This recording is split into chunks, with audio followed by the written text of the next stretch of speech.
You're listening to Prosper in the Kingdom, the podcast where faith meets practical strategies to help you become healthy, wealthy, and wise. Join hosts Jon Cleaver and Wendy Lee as they share insights to equip you in your journey toward abundance, spiritually, financially, and beyond. Just a reminder, every situation is unique. The content of this podcast is for educational purposes only and should not be taken as specific financial or medical advice. Welcome back, everybody, to another Prosper in the Kingdom with me truly, I guess yours truly, maybe, I don't know. And then the ever awesome Wendy Lee. Wendy, how are you doing today? I'm doing great. Happy to be here. I know, right? Another Tuesday. I love it. Mowing the yard, grass is growing, trees are blooming. Can't breathe. That's a side effect, but I'm still in a happy place. So last week we covered the 10 habits of biblically wealthy and healthy people. You know, again, the whole point of this is teaching you how to thrive in your God-given place on this earth, both financially and health-wise. And we're going to continue on that. We're in episode 7 of our journey on the God's blueprint for health, wealth, and wisdom. And so, yeah, today we're going to be talking about how Christians should invest for the future. So let's kind of jump in. I mean, whether you're talking personal growth, whether you're talking wealth, health, all of the above, what you sow today, kind of using that, farming mindset, right? Gardening, whatever, determines your harvest tomorrow. So it's something that the activities you take today are going to be the results of your fruit down the road. So it's important. And we're talking about how to use your resources for your future self, your future generations, and your impact in the kingdom. So, yeah, let's jump in, Wendy. All right. Well, I guess first it's important to understand the purpose, right? Why invest? And it's really not, it's not necessarily about like getting rich, right? But about multiplying what God gave us and ultimately to expand his kingdom and do his work. And, bottom line is we're called to reach people with the gospel, right? Mm-hmm. But in Matthew 25, he talks about the parable of the talents, right? And that's where he gives. I love that one. Gives the talents. So you guys read that verses 14 through 30.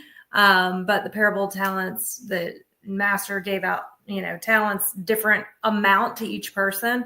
And the one who buried it in the ground and didn't do anything with it and just saved it was the one he was the most disappointed in, right? And the one that he was most happy with is the one that invested it all and, doubled what was there. So, let's talk about that for a quick second. I mean, and that was, a little bit of a surprise to me too.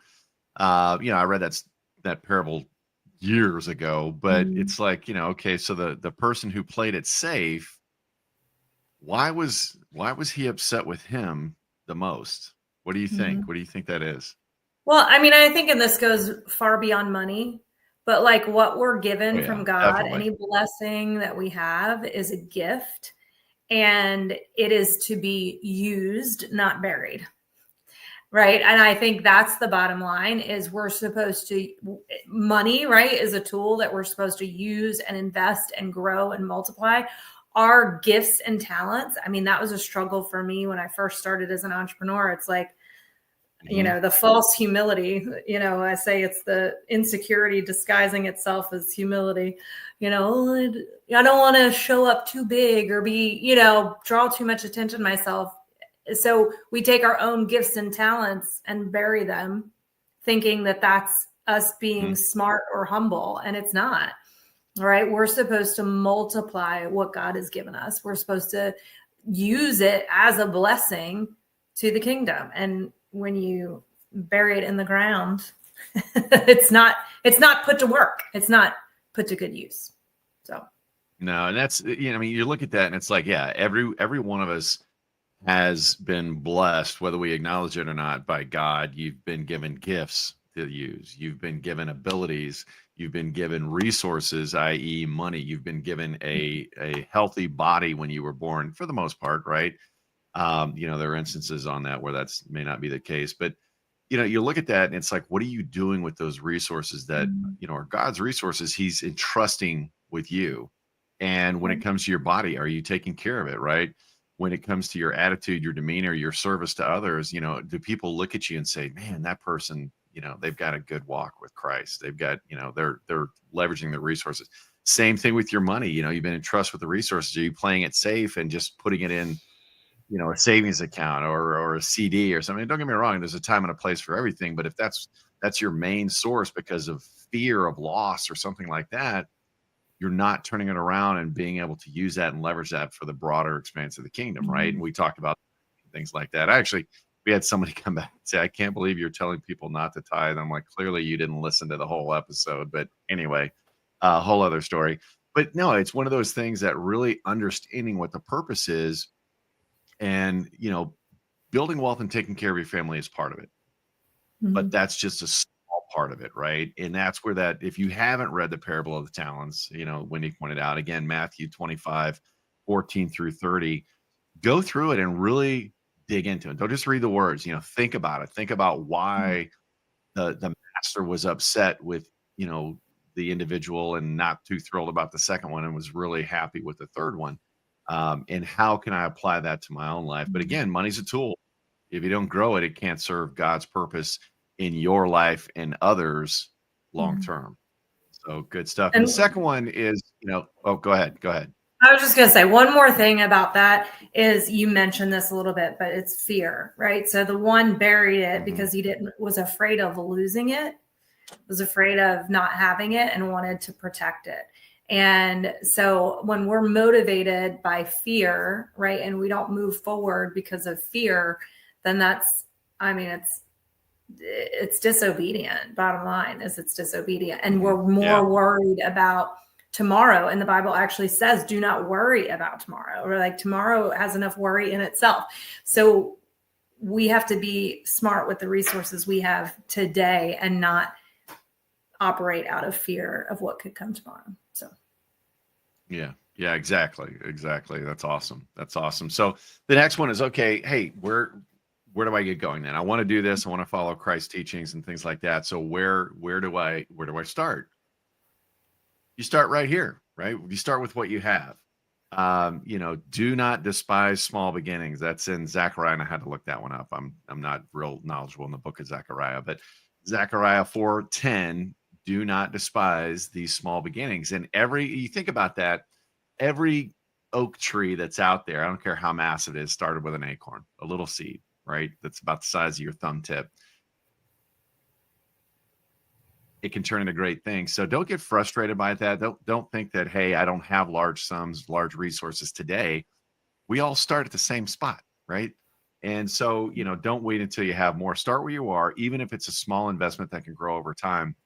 And there's all kinds of accounts. And even if, if you want to plan, I don't have a lot of resources, but I want a financial plan. Coach Wendy and I can pair you up with our team. They can give you a full financial plan, no obligation or whatever, but at least that way you've got a roadmap on getting where you want to get to. Take advantage of that. But, don't feel like you've got to have these massive resources, because what happens is it's never good enough to get started. So you never get started. Right. Yeah. In a lot of people's minds. So, what are your thoughts around that, Wendy? Yeah.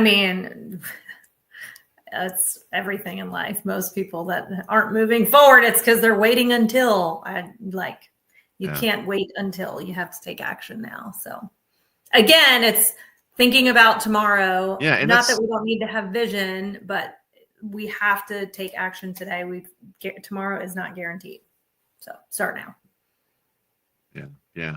Well, and again, that's not just about your money, right? That's investing in your time for getting healthy. And that's one of the things that, I've been impressed with Wendy. I'm just going to give you a little shout out, Wendy. I've been impressed with Wendy when it comes to, getting in shape. At the beginning of the year, we're kind of on this, hey, let's get healthy. I'm trying to figure out, okay, well, I got to have the gym set up. I got to have the time blocked out to put in an hour workout. And so I'm still trying to get started, right, on a consistent level.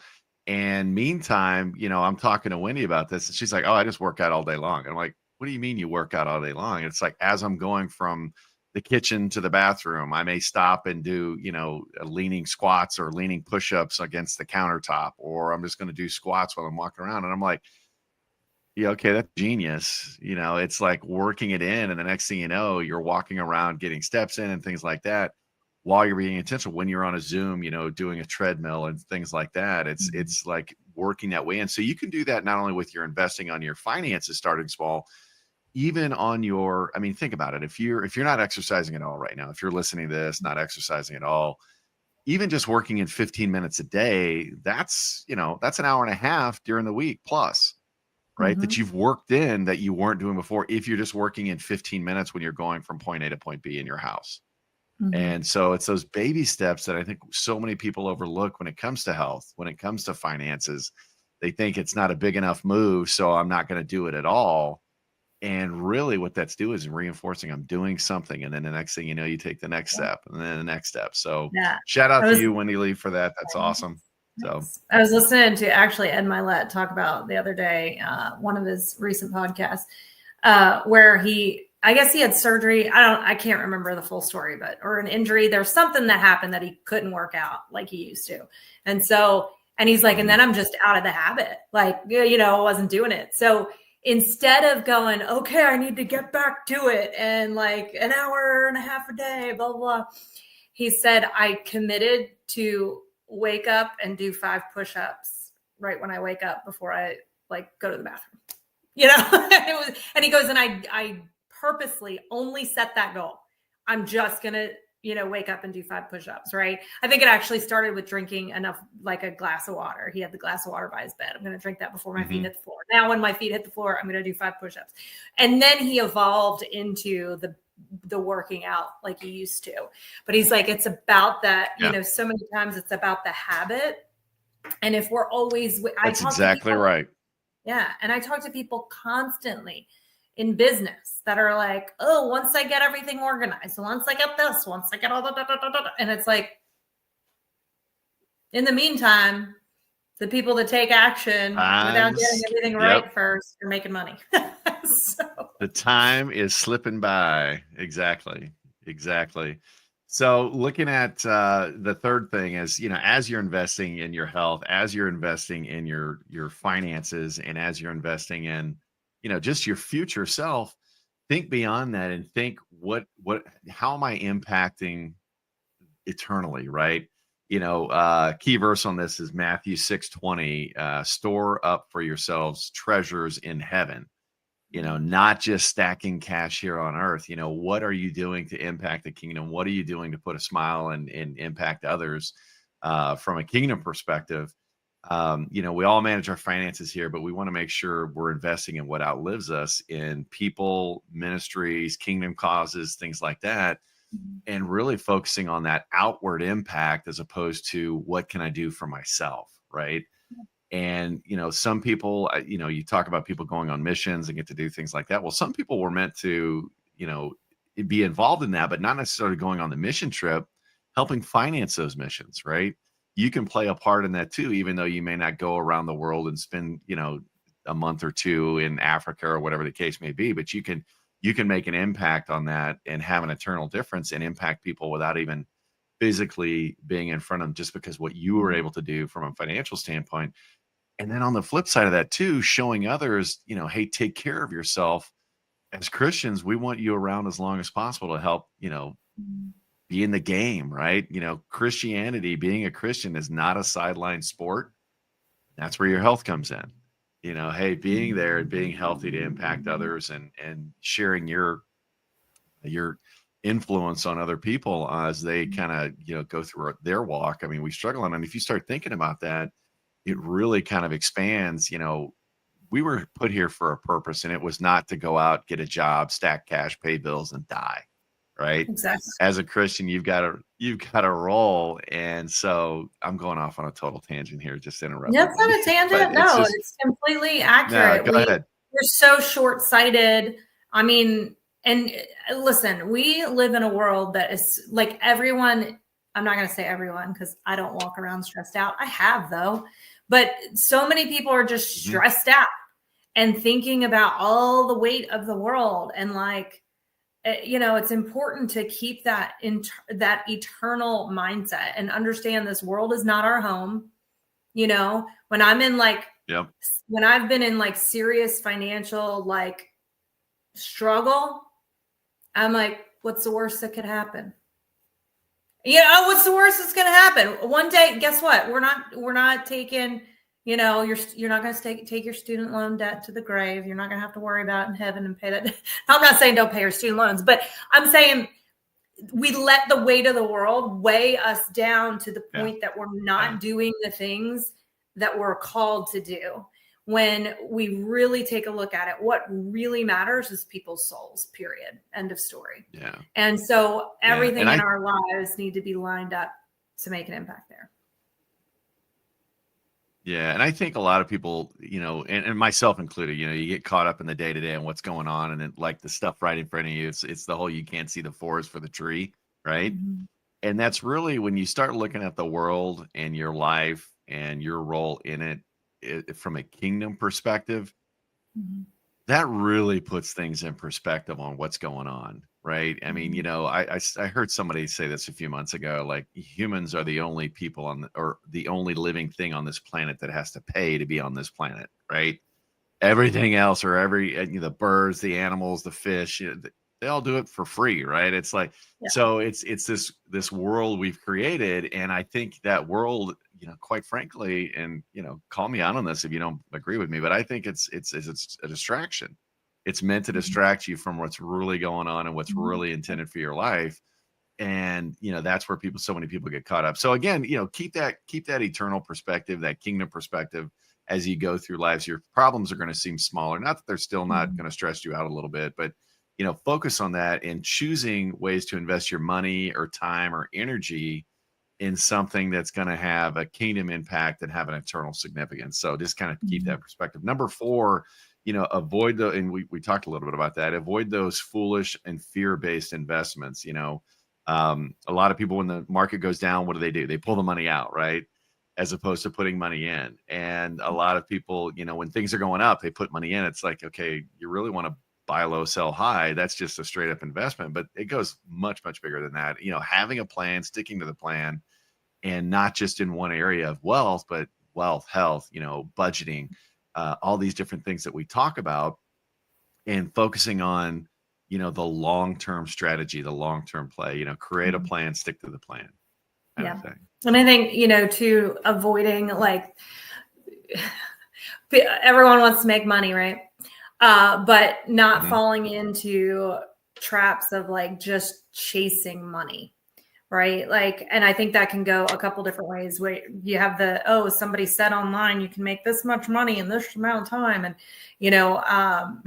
there is a verse that I've been reading Proverbs, the book, every month this year. So I've now read this verse 3 times this year. But the plans of the diligent lead to profit as surely as haste leads to poverty. So if you're just get rich quick, what's the next greatest thing? Shiny object syndrome, right? That leads to poverty. Whereas if you are diligent, if you are consistent, if you are, building and working and being wise, right, you can build something truly sustainable. And so I think, and, I think about crypto sometimes, when not that crypto is all bad, but I remember there was a time where it was just like, buy this. You're going to be the next millionaire, if you just buy this. And people without money, without the extra to invest, are throwing money at something that, and then they lose it. So whatever. Some people left out, but. Well, it's, with that, it goes again to the get rich quick, right? And it's the same thing with getting healthy. Right. It's like, okay, if you've been eating like crap for 20 years and you're overweight, it's not gonna be like, okay, take this magic pill.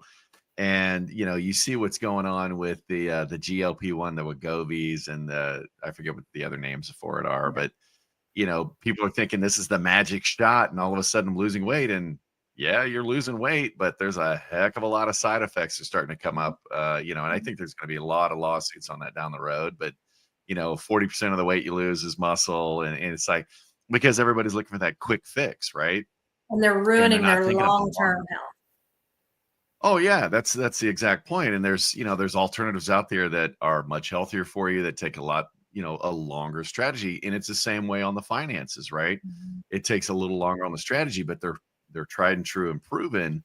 And that's really where it comes to, okay, let's do the research, let's look into it. Let's not look for the quick win, right? And I think a lot of people do that on their health and wealth. Mhm. And let's look at I want a viable solution that's going to give long-term positive results, that aren't going to, have a short-term negative impact. So, Mhm. or long-term negative impact, excuse me. So again, avoid those foolish and fear-based investments in your finances as well as your health. Yep. And then lastly, looking at diversifying your investments, and that comes to diversifying your investments on finances, obviously, but also on the health side. Ecclesiastes 11:2. We got a lot of verses going out today. Ecclesiastes 11:2. Divide your portion to 7 or even 8, for you do not know when the disaster may come. Right. So it's kind of planning for all alternatives. That's going back to the financial stuff. That's what I love about our team when they start doing the financial planning for the clients is they look at 6 different areas, right? Not one, Mhm. not growth. That's one of them, but there's so many other things. And it's the same way with the impact. You've got people, oh, I want to look buff, so they'll do, the chest workout or whatever, and they don't take care of the insides, right? Or they don't take care of the heart. They don't do the cardio, right? They're not supplementing it with, a good, health supplements and things like that Mhm. to reinforce the growth that's going on inside. And because of that, you get uh, you're imbalanced when it comes to financials. So things impact you that shouldn't have necessarily had that big of an impact. But it's the same way with health, or even, getting enough sleep, stuff like that. That's all important in the big scheme of stuff. So again, make sure you're evaluating your current investments. If you need help with that, let us know. We can put you in touch with people. Same thing with your estate planning, same thing with your physical stuff. What are you doing to get in shape? And there's just tremendous resources out there. So, All right. I lost you for a minute. Sorry. oh, no worries, no worries. Yeah, Did I freeze? you're freezing up a little bit too. So a little bit, yeah. So I thought you were just really intent on, focusing on what I was saying. I'm like, man, I'm doing really good here. Wendy's just like focused. No, I'm kidding. I'm kidding. So again, we went a little long today, but hopefully this is, really helping you out. I love this series that we're doing, again, on God's blueprint for health, wealth, and wisdom. The wisdom has obviously come from the Bible and just personal experience with other Christians and whatnot. So that's why we're sharing this with you. But, again, just to recap, number one, understand the purpose of investing in building wealth and health. Start with where you have. Start at square one, which is right now, right here, right? Invest in the internal impact. Keep that kingdom perspective in what you're doing. You are meant for so much more than what you have going on today. In 9 out of 10 cases, you may already have realized that you're that 10%er out there. Fantastic. But the rest of us are just living so far beneath our potential. And it doesn't have to be that way. Number 4, avoid foolish and fear-based investments. Number 5, diversify and protect your investments and look at what you're doing, not only wealth-wise, but health-wise. So where are you investing your time and resources right now? Where do you need to start? I'd love to hear that in the comments. If you're not already a subscriber, please do so. Show us some love. Give us a click. Click that little subscribe button and make sure you set your alerts. And we're also on podcast too. If you're listening to us on Spotify or Apple or iHeartRadio or whatever the case, please give us a little love there too. And we'd love to hear from you, as far as the comments there as well. So next week, we're going into more on the health side. So the body is an asset. Take care of it. That's what we're going to be talking about. So again, Wendy, it was awesome seeing you this week. We'll see you next Tuesday as we keep going on this series. And everybody make it a great day. And we'll see you next week on Prosper in the Kingdom. Bye, everyone. Okay. Thanks for tuning in to Prosper in the Kingdom. If this episode added value to your day, be sure to like and subscribe. And don't forget to share it with someone who could use the encouragement. For more resources, head to prosperinthekingdom.com. Let's continue building lives of purpose and abundance, one step at a time.